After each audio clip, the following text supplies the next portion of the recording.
तो प्रदेश की जिम्मेदारी पिछली बार जब सौंपी थी उस समय कांग्रेस की स्थिति से आप और हम सब वाकिफ हैं।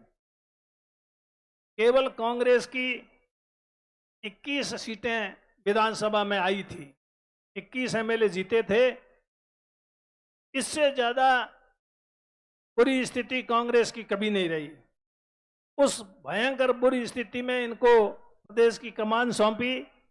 इनके नेतृत्व में, इनके प्रयासों से कांग्रेस की सरकार राजस्थान में बनी। हमारे संगठन के प्रदेश के सह प्रभारी काजू निजामुद्दीन जी पिछली बार भी यहाँ थे और इस बार भी फिर यहाँ ये संगठन का काम संभाल रहे हैं। बहुत ही जिम्मेदारी से काम कर रहे हैं। पिछली बार भी बहुत ही जिम्मेदारी से सोच समझ करके टिकटें दी, जिसकी वजह से कांग्रेस की सरकार बनी। इस बार भी पायलट साहब और काजी साहब सही ढंग से टिकटों का वितरण करेंगे।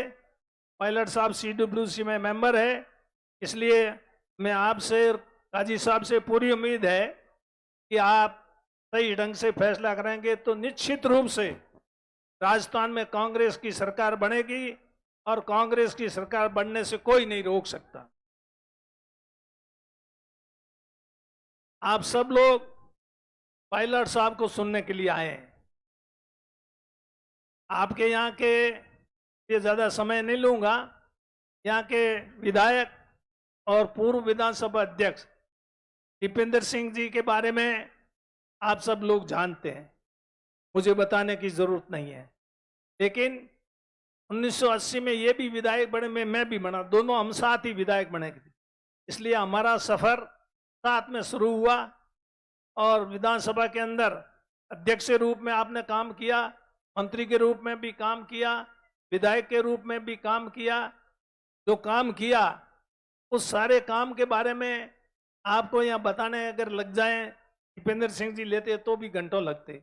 और हम भी राजस्थान में हमारी सरकार है, हमारी सरकार ने जो भी काम काज किए हैं उन सब कामों का यहाँ पर उल्लेख करें तो वो समय इतना नहीं है कि हम सब कामों को कैसे, लेकिन जो काम हुए आप सबसे छिपे हुए नहीं है, आप सबको पता है।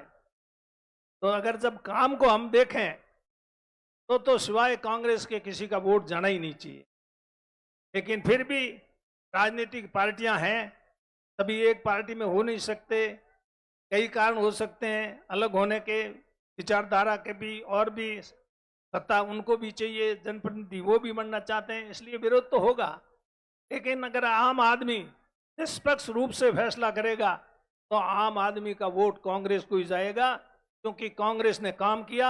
आपके यहाँ के प्रतिनिधि दीपेंद्र सिंह जी ने काम करने में कोई कसर नहीं छोड़ी।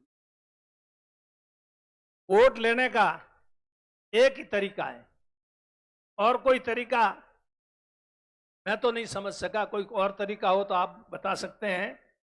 जनता की सेवा करो, जनता के काम करो तो आपको वोट मिलेगा। जनता की सेवा करने में और काम करने में कोई कमी रही नहीं तो फिर आपके वोटों में भी कोई कमी नहीं रहनी चाहिए। इस प्रकार आप लोग, अब समय का, चुनाव का समय आ गया है।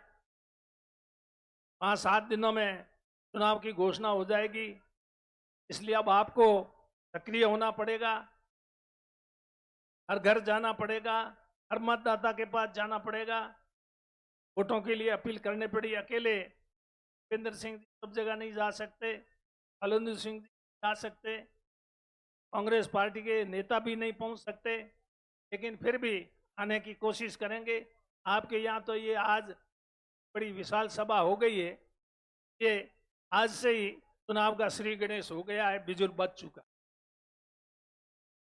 मेरा तो आप लोगों से यही निवेदन है कि आप कांग्रेस पार्टी के हाथ मजबूत करें, राहुल जी के हाथ मजबूत करें, प्रियंका जी के हाथ मजबूत करें, सोनिया जी के हाथ मजबूत करें, और पायलट साहब और दीपेंद्र सिंह जी इनका साथ देकर के कांग्रेस की दोबारा सरकार बनाएं। यही मैं आप लोगों से निवेदन करने के लिए, अपील करने के लिए आप लोगों के बीच में उपस्थित हुआ हूं।